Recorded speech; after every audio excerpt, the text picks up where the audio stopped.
At first, nothing about row 8 suggested urgency or danger. The cabin hummed with the familiar white noise of a long haul flight, overhead vents whispering cool air while passengers settled into that half-conscious state somewhere between boredom and sleep. In row 8, by the window, the woman slept peacefully. Her head leaned slightly toward the glass, hair loosely tied, hands folded as if she had practiced this posture many times before. To anyone passing by, she looked like another exhausted traveler catching rest before landing. No one noticed her breathing, slow, controlled, almost disciplined, or the way her posture never fully collapsed into the seat. She appeared ordinary, forgettable, invisible, and that was exactly the point. The flight attendants moved up and down the aisle, wheels of drink carts clicking softly against the floor. A man across the aisle glanced at her once, then returned to his movie. A child 2 rows back kicked a seat absent-mindedly. Life went on at cruising altitude. Then, without warning, the rhythm of the cabin shifted. Conversations trailed off. A pressure, subtle but unmistakable, seemed to move through the aisle like a current. Footsteps, heavy, deliberate, replaced the casual shuffle of passengers heading to the restroom. 3 men stopped at row 8, then 2 more. Their movements were synchronized, too precise to be accidental. They didn't reach for weapons, didn't raise their voices, didn't announce themselves. They simply stood there, blocking the aisle, their bodies forming a quiet perimeter around the sleeping woman's seat. Passengers looked up, confusion rippling across faces. Someone whispered, "What's going on?" Another thought it was air marshals responding to a threat. But the men weren't scanning the cabin. They weren't watching the passengers. Every ounce of their attention was focused on the woman who hadn't yet stirred. These were Navy SEALs, though no insignia gave them away. It was in the stillness of their posture, the way seasoned predators pause before confirming whether something is prey or equal. One of them lifted a hand slightly, signaling the others to hold position. No one spoke, even the engines seemed quieter. A flight attendant approached, clearly nervous, and stopped short when she saw their faces. One of the men leaned in just enough to murmur something she couldn't hear. Her expression changed instantly from confusion to understanding to fear, and she stepped back without another word. The woman in row 8 continued to sleep. That was what unsettled them most. Anyone else would have reacted by now. Raised voices, unfamiliar energy, a sudden wall of bodies in close proximity. These things woke normal people. But she remained perfectly still, as if she had already accounted for this moment long before it arrived. One of the SEALs exchanged a glance with another. It wasn't triumph, it wasn't aggression, it was respect mixed with caution. Then the plane hit mild turbulence. The jolt was enough to finally break her rest. Her eyes opened calmly, instantly alert, scanning without panic. She looked up at the men surrounding her seat and exhaled softly, as if mildly disappointed. "So," she said quietly, voice steady and controlled, "it took you longer than I expected." In that instant, the ordinary flight was gone. Row 8 was no longer just a seat. It was the center of a situation powerful enough to make elite soldiers stop cold and wait. When she finally sat upright, there was no trace of confusion on her face. No grogginess, no startled flinch, no instinctive question that most people would ask when surrounded by strangers in the narrow aisle of an aircraft. Her movements were economical, precise, as if her body had already rehearsed every possible outcome of this moment. She adjusted the sleeve of her jacket, eyes briefly lowering, then lifted her gaze again, calm, measured, and unsettlingly focused. Up close, she didn't look extraordinary. That was what made it dangerous to underestimate her. No visible scars, no hardened glare, no exaggerated confidence. Her face carried the neutrality of someone who had learned long ago how to disappear in plain sight. The kind of person intelligence agencies valued precisely because nothing about her demanded attention. If she passed you on the street, you would forget her within seconds, and she counted on that. One of the seals spoke her name, not loudly, not as a challenge, but as confirmation. It was enough to draw her attention fully to him. At the sound of it, a subtle shift occurred in her posture. Not defensive, not aggressive, just ready. The way a locked door becomes more secure when you test the handle. She didn't ask how they found her. She didn't ask why they were here. Those questions belonged to people who didn't already know the answer. Passengers nearby strained to listen, but the exchange that followed was minimal, a few quiet sentences. Short phrases, language stripped down to essentials. She responded with the same discipline, choosing words carefully, never volunteering more than necessary. It became clear that this wasn't an arrest, and it wasn't a rescue. It was a confrontation between professionals who shared an unspoken history. Someone across the aisle whispered, "Who is she?" No one answered. Her past wasn't something she carried openly. It lived in sealed files, redacted reports, and after-action summaries that never reached the public. She had operated in places that officially didn't exist, under names that had been erased the moment missions ended. When something went wrong, she was the one sent in quietly to stabilize the situation before it became a headline. When something went right, no one ever knew she had been there at all. That was why the SEALs hadn't rushed her. That was why no hands hovered near triggers. They knew better. You don't corner someone like her unless you are absolutely certain you are not the target. Her eyes flicked briefly toward the window, then back to the men surrounding her. It wasn't fear. It was calculation. She was mapping exits, timing responses, weighing intentions. The plane cabin wasn't just a confined space to her. It was a variable environment. Rows became angles. Passengers became obstacles or cover. She had done this kind of math before, in far worse conditions. Finally, she spoke again, low enough that only they could hear. "If this were hostile," she said, "you wouldn't be standing. No threat. No arrogance. Just a fact." One of the SEALs gave a small nod, not agreement, acknowledgement. Whatever role she had once played, whatever line she had crossed or refused to cross, it was clear she wasn't just another civilian caught in the wrong seat at the wrong time. She was a ghost with a history powerful enough to draw elite operators out of the shadows. And for the first time since they had surrounded Row 8, the Navy SEALs weren't in control of the moment. They were negotiating it.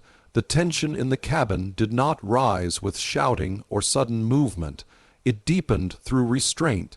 Every Navy SEAL standing in the aisle understood that the most dangerous situations were often the quietest ones, and this was silence sharpened to an edge. No one reached for restraints. No one issued commands. That alone told a story far more alarming than any show of force. These were men trained to dominate chaos. Yet here they were, motionless, measuring every breath they took in her presence. She noticed it immediately, the way their shoulders remained loose but ready, the way their eyes never blinked at the same time. The careful spacing between them, calculated not to intimidate, but to survive. She had seen this posture before, on mirrors, on teammates, on adversaries who understood that power didn't need to announce itself. A faint hint of recognition crossed her face, gone almost as soon as it appeared. Passengers sensed something was wrong, though they couldn't explain it. Humans are instinctive creatures. They feel authority before they understand it. A man 2 rows back lowered his voice mid-sentence. A woman clutched her armrest, unsure why her pulse had suddenly quickened. The cabin crew froze near the galley, caught between procedure and an unspoken warning not to interfere. One of the SEALs shifted his stance slightly, just enough to relieve pressure on his leg. The movement was slow, deliberate, and immediately mirrored by another. It wasn't fear. It was caution of the highest order, the kind reserved for volatile assets, not civilians. They were not asserting dominance. They were maintaining equilibrium. She tilted her head, studying them the way a chess player studies a board after an unexpected move. "You brought 5, she said quietly. "That means you're not sure." No one corrected her. The words landed heavier than a threat. Uncertainty was the one thing elite operators rarely allowed to show, yet she had named it without hesitation. One of them exhaled through his nose, the closest thing to a reaction any of them gave. He didn't deny it because denial would have been pointless. They knew what she was capable of, not from rumors or exaggerated reports, but from classified footage and debriefings that never left secure rooms. They had studied her patterns, her anomalies, the missions where variables stopped behaving normally after her involvement. Situations where resistance collapsed without explanation, outcomes that could not be replicated by standard doctrine. She had once been considered an equal, then an asset, then something more complicated. When systems couldn't categorize her anymore, they labeled her unpredictable. And unpredictable things were not confronted lightly. The aisle felt narrower now, as if the plane itself had leaned in to listen. Her hands rested openly on her lap, fingers relaxed. That, too, was intentional. Nothing about her suggested panic. Nothing invited escalation, yet every man standing there understood the paradox. If violence did erupt, it would be swift, efficient, and devastating. A younger SEAL swallowed, barely noticeable, but she caught it. Her gaze softened not with mercy, but with understanding. She had once been where he stood now, relying on training while facing something that didn't fit the manual. "This doesn't need to become a problem," she said. It wasn't a plea, it was an offer. And that was when it became clear to everyone watching, especially the Navy SEALs, that control had quietly shifted. They weren't surrounding her to contain a threat anymore. They were surrounding her to prevent one. For a long moment no one moved. The offer she had made hung in the air, weighty and deliberate, like a final card placed face down on the table. The SEALs understood what she was doing. She wasn't asking for permission, and she wasn't negotiating terms. She was giving them time to decide whether this situation would end quietly or spiral into something none of them could fully control. One of the men finally spoke, his voice low and even. "We just need clarity." She almost smiled at that. Almost. Clarity was a luxury in her world, something people asked for when they already knew the truth, but needed reassurance they wouldn't regret acknowledging it. She leaned back slightly in her seat, careful not to make any sudden movements, and glanced down the aisle where curious eyes pretended not to stare. "Not here," she said, "and not like this." The slow, burn realization settled over the group. This wasn't about an immediate threat. It was about what she represented, and what might happen if the wrong people realized she was on that flight. The SEALs hadn't surrounded her to act. They had done it to contain information, to freeze a moment that had already gone too far. A senior member of the team shifted closer, lowering his voice further. "You were flagged," he said. Old clearance, old protocol, someone noticed. Her expression changed then, just slightly, not alarm, annoyance. "Of course they did," she replied. "They always notice too late." That single sentence hinted at a much larger story, one layered with buried programs and abandoned safeguards. She had lived in the spaces between oversight and necessity, where rules bent until they broke. Whatever she had been, whatever she still was, it no longer fit neatly inside the systems that once controlled it. The plane continued its steady path through the sky, blissfully indifferent to the quiet reckoning unfolding in row 8. An announcement crackled faintly over the intercom, then faded, unheard by anyone involved. Time felt suspended, stretched thin by anticipation. She met the gaze of the man nearest to her. "You know I'm not your problem," she said, "but if you escalate this, I become everyone's." That was the reveal, not of her identity, but of the stakes. This wasn't about arresting a rogue asset or neutralizing a threat.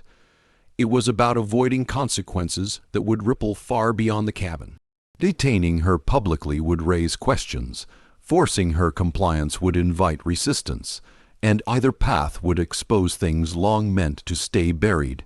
The SEALs exchanged brief glances, an entire conversation compressed into fractions of a second. Finally, the perimeter loosened, not withdrawn, but adjusted. A subtle shift that told her everything she needed to know. Landings in 40 minutes. One of them said, "We'll walk with you, quietly." She nodded once. "That's acceptable."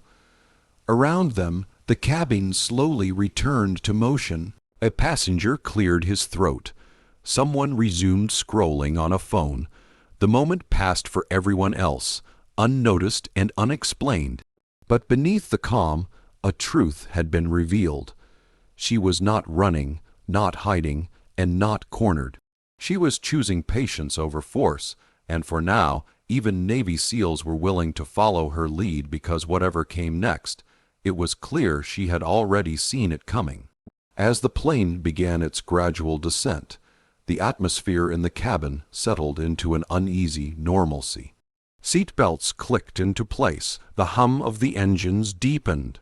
To the other passengers, whatever strange interruption had occurred now felt like a half-remembered dream, something unusual but already fading. But in row 8, the balance of power remained unmistakably altered. She sat calmly, hands folded again, eyes forward. There was no sign of triumph in her expression. She wasn't interested in proving dominance because she had outgrown the need to. True power, she had learned long ago, didn't announce itself. It waited, observed, and chose its moments carefully. The men beside her understood that instinctively. They weren't escorting her because they had to. They were doing it because it was the smartest option available. One of the SEALs, the youngest, finally broke the silence. Most people would have panicked. He said quietly, not accusatory, just curious. She glanced at him, her expression softening not with sentiment, but with perspective. Most people were never trained to survive being underestimated. She replied, "I was." That single line carried years of unspoken history. From the beginning, she had learned that the world expected less from her. That assumption had been her greatest weapon. While others announced their strength, she had refined hers in silence. While doors closed, she learned how to move through walls no one else could see. Her achievements were never celebrated. Her victories were filed away, stripped of names and faces. In rooms filled with men who believed they were the sharpest tools available, she had been the variable that changed outcomes without explanation. She didn't command respect by demanding it. She earned it by consistently being the one left standing when plans failed. As the landing gear deployed with a dull thud, the realization fully settled among the SEALs. She wasn't a relic of some old program or a loose end to be tied up. She was a reminder of what happens when talent is overlooked, of what emerges when resilience is forged under doubt instead of praise. The plane touched down smoothly. Applause rippled through the cabin, unaware of the quiet legend seated among them. When the seatbelt sign switched off, the SEALs moved first, creating space rather than control. She rose without hesitation, adjusted her jacket, and stepped into the aisle. For a brief moment, a passenger met her eyes. He looked away almost instantly, unsettled without knowing why. She offered no explanation, no lingering glance. Legends didn't need witnesses. As they walked toward the exit together, there was no sense of surrender in her stride. If anything, it was purposeful, directed. Whatever waited beyond the aircraft doors, she would meet it on her own terms. She always had, and that was the truth the moment revealed, clearer than any classified file ever could. She wasn't powerful because elite soldiers surrounded her. Elite soldiers surrounded her because they understood exactly who she was and what she was capable of when the world stopped underestimating her.